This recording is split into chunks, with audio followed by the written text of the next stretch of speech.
Ce que vous voyez sur les autoroutes de France n'est pas une simple demande de subvention. C'est le hurlement de la terre contre le dogme.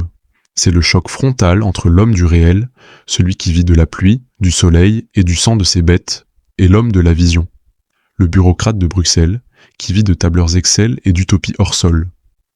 Le paysan est l'ennemi naturel du système mondialiste, car il possède quelque chose qu'ils ne peuvent pas coder, un enracinement. En étouffant l'agriculture, le système ne cherche pas à sauver la planète. Il cherche à briser le dernier bastion de souveraineté individuelle et familiale. Ils veulent remplacer la ferme par l'usine de synthèse et le paysan par un fonctionnaire dépendant. Nous ne vivons pas une transition écologique, mais une escrologie, une fausse religion où la nature est sacralisée pour mieux exclure l'homme qui la travaille. Pour les ouins de l'UE, le paysan est un pollueur par essence. Ils imposent des normes absurdes, des jachères forcées et une bureaucratie kafkaïenne pour rendre la vie impossible. Thomas Sowell l'avait prédit. Les élites préfèrent une vision qui flatte leur ego moral, même si elle mène à la famine. Cette escrologie est une opération de piratage psychologique.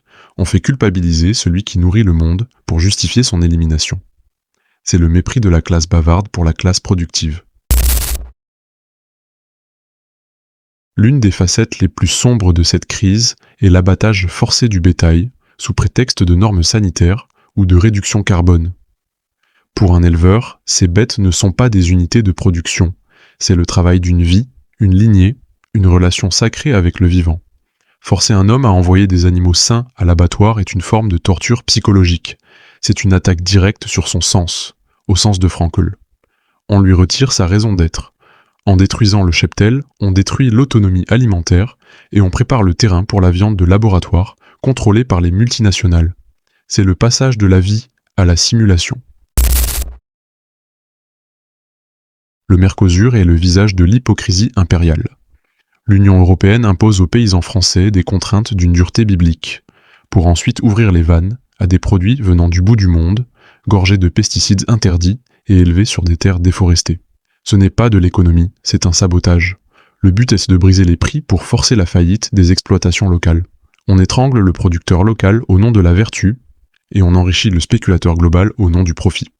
C'est la destruction méthodique de la paysannerie par une élite qui déteste l'indépendance nationale.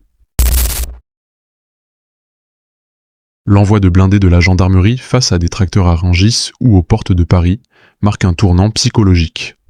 Le masque tombe. L'État ne voit plus dans le paysan un citoyen à protéger, mais une menace à neutraliser.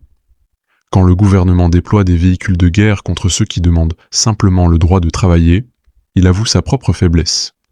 Ils ont peur de la force physique du réel. Ils savent que si les paysans tiennent, c'est tout leur édifice de papier qui s'effondre. La répression n'est pas un signe de force. C'est le dernier recours d'une technocratie qui a perdu toute légitimité morale.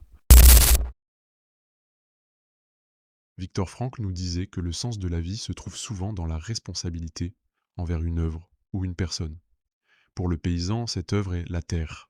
C'est un amanat, un dépôt sacré. Se battre pour sa ferme, ce n'est pas seulement se battre pour son compte en banque, c'est se battre pour son honneur et pour la pérennité de la création face au désordre, façade, des hommes de pouvoir. La résistance paysanne est un acte de santé mentale. Refuser de disparaître, c'est refuser de céder au néant nihiliste que l'UE veut imposer. C'est une guerre pour le droit d'être un homme souverain sous le regard de Dieu, et non un esclave sous le regard des algorithmes de Bruxelles. Français, ne vous y trompez pas. La guerre contre les paysans est une guerre contre vous. S'ils tombent, vous ne mangerez que ce que le système vous autorisera à manger. Votre dépendance sera totale. Le paysan est à la ligne de front. En soutenant leur révolte, vous soutenez votre propre droit à la réalité. Thomas Sowell disait « Le fait que tant de gens soient si pleins de confiance en eux-mêmes tout en étant si ignorants est l'un des grands mystères de notre temps.